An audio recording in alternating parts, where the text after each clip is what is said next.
Now let's get into another conference. Let's talk about the Pac-12. That's right, the Pac-12.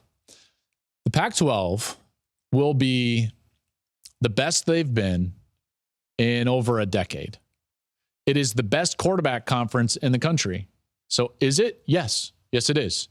Look at the quarterbacks that they have. It's an embarrassment of riches, starting with Caleb Williams, who I think is a generational talent, by the way. You've also got a guy that I think is a true dark horse Heisman contender in Michael Penix. I've covered Penix's games since Indiana. In fact, I saw him during the COVID year go into the shoe and play against a really good Ohio State team and threw it all over them.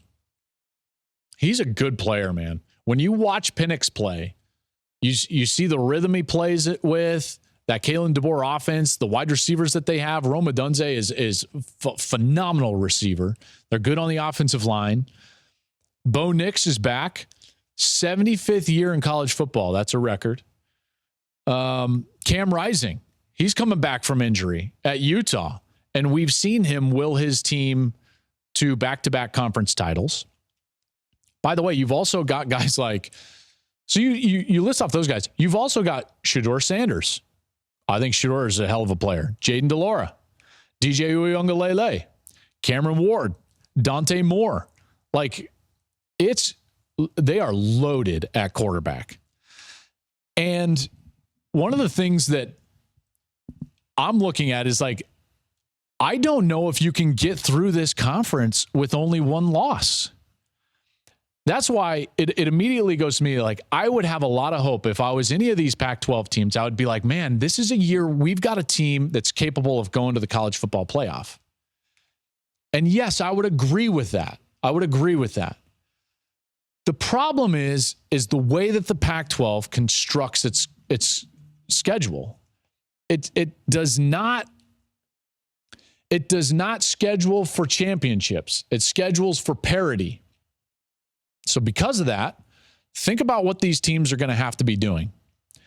They're the deepest conference in the country. 5 teams in my top 15. 5.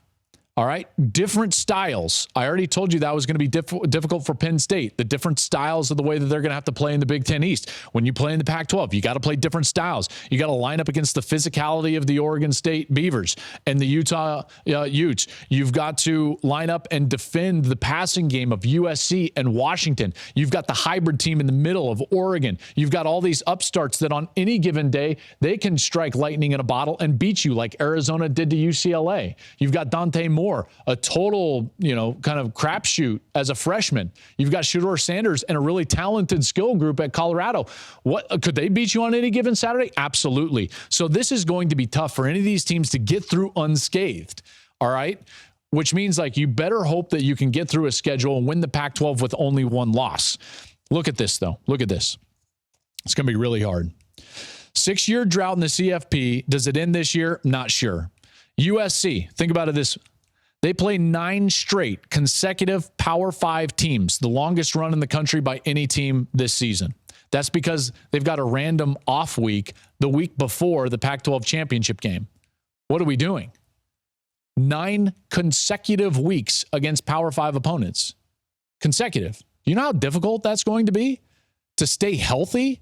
Is Caleb Williams going to be able to stay healthy throughout that? The offensive line, will they be able to stay healthy? The wide receiver core, the thin defensive line? Yikes. Washington, let's look at them. Brutal 3-week stretch in November, no less. Like, come on, Pac-12, what are we doing? They're at USC, they play Utah, and they're at Oregon State, all before the Apple Cup. What? It's like, that's not scheduling for championships. That's scheduling for parity. Oregon has to go to both Washington and Utah in October. Then they play USC and Oregon State in November. That's going to be very tough. I would say that's the easiest road of any of them. Utah, they have a tough non-conference. Remember, they've got to play Florida. Then they have at USC in the Coliseum. Then they have a 4-week stretch of at USC against Oregon at home, ASU at home with Kenny Dillingham as their new head coach, and then at Washington. What? Oregon State, them and Oregon have the easiest schedule. Oregon State, Utah at home in September. Then they finish with Washington, then a road game at Oregon. I mean, who's getting through that? I don't know. I want to say, and I was on Cowherd a couple weeks ago, and I said, like, I think USC could go to the playoff. USC and Washington are my favorites in the conference.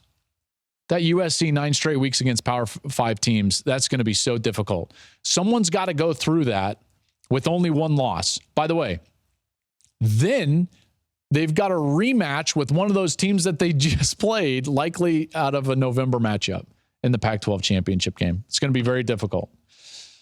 Do I hope we get some Pac-12 representation? Yes. By the way, it could be the last year of the Pac-12. We shall see. Thank you for watching the Joel Klatt Show YouTube channel. And if you liked this clip, make sure to like it and subscribe to the channel. And you can stay up to date on all of my college football coverage.